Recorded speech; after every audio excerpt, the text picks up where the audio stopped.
Good morning everyone. तो सकाल सकाल स्नान करे बेरिए गेছি। देखो আমি আর বিশু যাব হচ্ছে আমাদের আশ্রমে আর কি।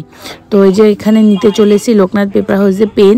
তো জিয়ার যেহেতু সোমবার থেকে পরীক্ষা, তো ওই জন্য পেন নিলাম। পেনটাকে ছোঁয়াবো আর অ্যাডমিট কার্ডের একটা জেরক্স কপি নিয়েছি, সেটাও গুরুদেবের চরণে দেব। তো এই যে দেখো চলে এসেছি, আর আশ্রমে চলে এসে পেনটা দিয়ে গেলাম, আবার বেলায় এসে নিয়ে যেতে হবে। এভরিওয়ান, সবাই কেমন আছে? আশা করি ভালোই আছে। তো সকাল সকাল গেছিলাম রাম ঠাকুর আশ্রমে পুজো দিতে, কারণ জিয়ার সোমবার থেকে পরীক্ষা। পেন ছোঁয়াতে গেছিলাম, অ্যাডমিট কার্ড দিয়ে আসতে গেছিলাম। তো এইসব করলাম, করে এখন বাজছে 11:30 বেজে গেছে। তো চলো এখান থেকে ব্লগটা শুরু করছি। তো তোমরা সঙ্গে থাকো আর ভিডিওটা দেখতে থাকো। তো শনিবার নিরামিষ রান্না করব। পনির বিশু আনতে গেছে, পনির দিয়ে পটল দিয়ে তরকারি করব। আর হচ্ছে আর কি করব, আর মা হচ্ছে ইসে করবে, কি বলে ওটাকে, লাউ পাতা। তো সেই লাউ পাতা রান্না করে দেবে, আমি শুধু একটাই রান্না করব। আর রাতে করব ঘুগনি। তো বাজছে এখন 12:30। দেরি হয়ে গেল জিয়ার জন্য। একটু ওই কলেজে ফোন করেছিলাম, একটু কথা বলছিলাম। তো এই যে পটল ভেজে রেখেছি, আজকে পটল আলু দিয়ে পনির দিয়ে রান্না করব। পটলটা ভাজা হয়ে গেল, এবার পনিরটা কেটে নিই চলো। তো এই যে দেখো পনিরের তরকারিটা আমার হয়ে গেছে। আর এখানে দুধ জাল দিচ্ছি, অনেকগুলো দুধ জমে গেছিলো ফ্রিজে। তো একটু পায়েস বানাবো, ওই জন্য দুধটা জাল দিচ্ছি। তো এই দেখো আমার পায়েসটা হয়ে গেছে রেডি।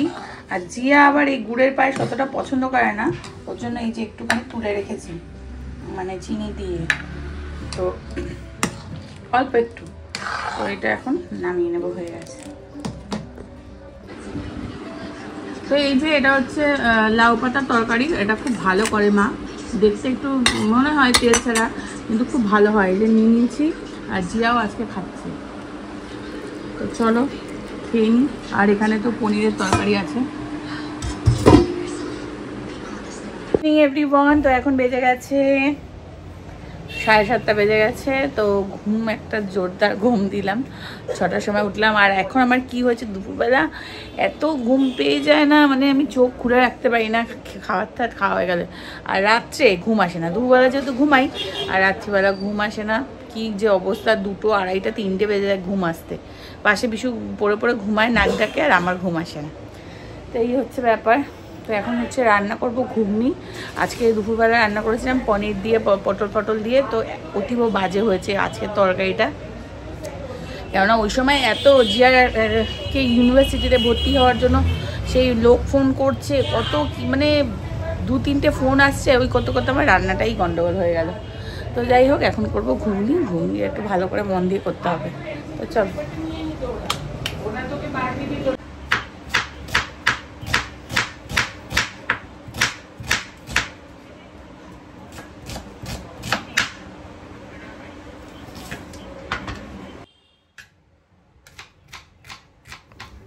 তো পেঁয়াজ কাটতে বসে অবস্থা দেখতেই পেলে, চোখ দিয়ে পুরো জল বেরিয়ে গেল আর কি, মানে প্রচণ্ড ঝাঁজ পেঁয়াজগুলো। তো পেঁয়াজগুলো কাটা হয়ে গেল, এবার রান্নাটা বসাবো। ঘুগনি করব আজকে। আর ঘুগনির মধ্যে কোনো চিকেন দেবো না, একটু আলু দেব। তো আলুটা একটা বড় সাইজের আলু নিয়েছি। তো আলুটাকে এবার চলো পিস পিস করে কেটে নিই।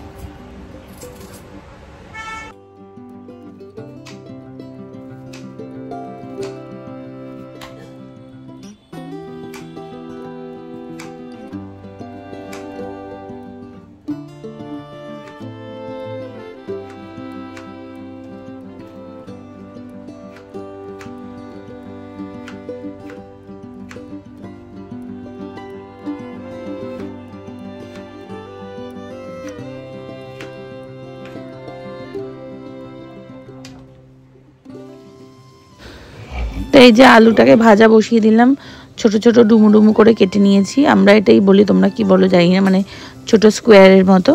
তো আলুটা ভেজে তুলে রাখবো আগে, ভালো করে লাল করে ভেজে। এরপরে হচ্ছে গোটা গরম মশলা ফোড়ন দিলাম, দিয়ে পেঁয়াজটা ভেজে নেব।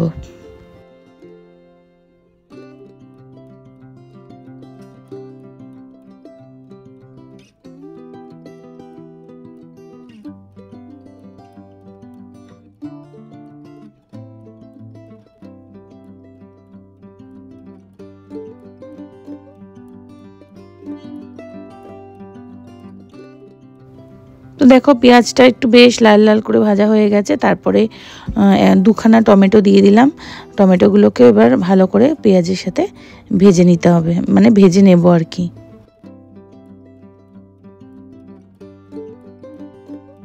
তো তারপরে টমেটো পেঁয়াজটা একটু ভাজা হয়ে গেছে, আর এখানে আদা রসুনের পেস্ট আমি একটা কিনে এনেছিলাম, ওটাই দিচ্ছি, কারণ এখন আর আদা রসুন পেস্ট করার সময় নেই আর আমার করতে ইচ্ছেও করছে না। তো আমি এগুলো একটু বাড়িতে ফ্রিজে সবসময় রাখি, কোনো সময় ধরো ইচ্ছে হলো না, মানে তখন এই রেডিমেডগুলো ইউজ করে নিই।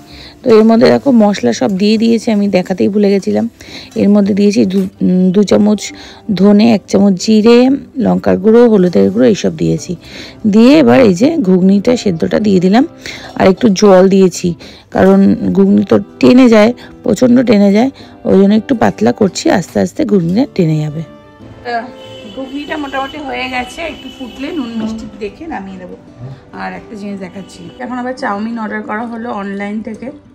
সামনেই দোকান, ঠিক আছে, সামনেই দোকান, কিন্তু যাবে কে এখন, আর লঙ্কাও নেই যে ওকে পাঠাবো, তো ওই জন্য 120 টাকা চাউমিন, 170 টাকা নিল ডেলিভারি করার জন্য। ওই যে টমেটো তুই বলছিস না, না এতগুলো চাউমিন কে খাবে? আমি একটু বাবা থাকে বাবাকে দিয়ে দেবো। 1 প্লেট চাউমিনও অনেকটাই বেশি।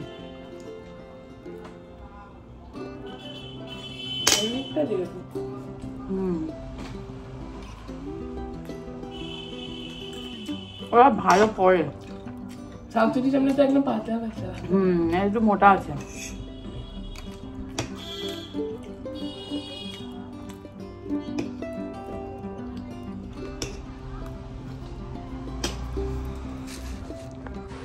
দেখো চাউমিন খেতে গেছি আর দুধ পড়ে গেছে।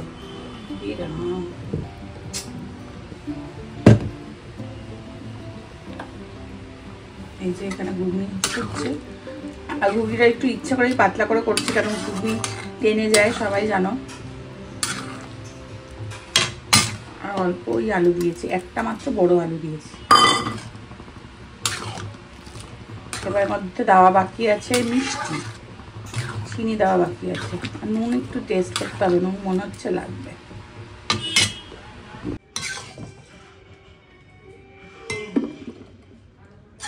আজকে আর বাটিতে বাড়লাম না, প্লেটেই বেড়ে নিলাম, নিজেরাই তো খাবো, আর কি বাটিতে ভাড়া। যা নিয়ে যা।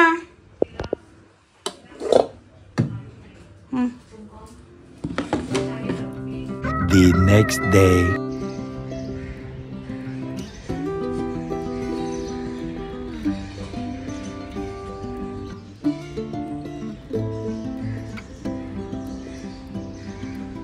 গুড মর্নিং এভরিওয়ান, সবাই কেমন আছো? নিশ্চয়ই ভালো আছো। তো কালকে তো আর ব্লগ শেষ করা হয়নি, এটা নেক্সট ডে সানডে, তো সবাইকে হ্যাপি সানডে। তো ভাবলাম কালকে ব্লগটা শেষ করা হয়নি, তো না, ব্লগটা তো শেষ করতে হবে। তো ছাদে ছিলাম জামা কাপড় মেলতে, কালকে রাতেই মেশিন চালিয়ে রেখেছিলাম, জামা কাপড় মেলে দিলাম, এখন যাবো নিচে। তো চলো নিচে যাই, আর এর সাথে ব্লগটাও শেষ করি, বেশি দূর বাড়াবো না, আবার নেক্সট ব্লগটা একটু পর থেকে শুরু করছি। চলো এই তো আশেপাশে পরিবেশটা তোমাদেরকে দেখাই। দেখো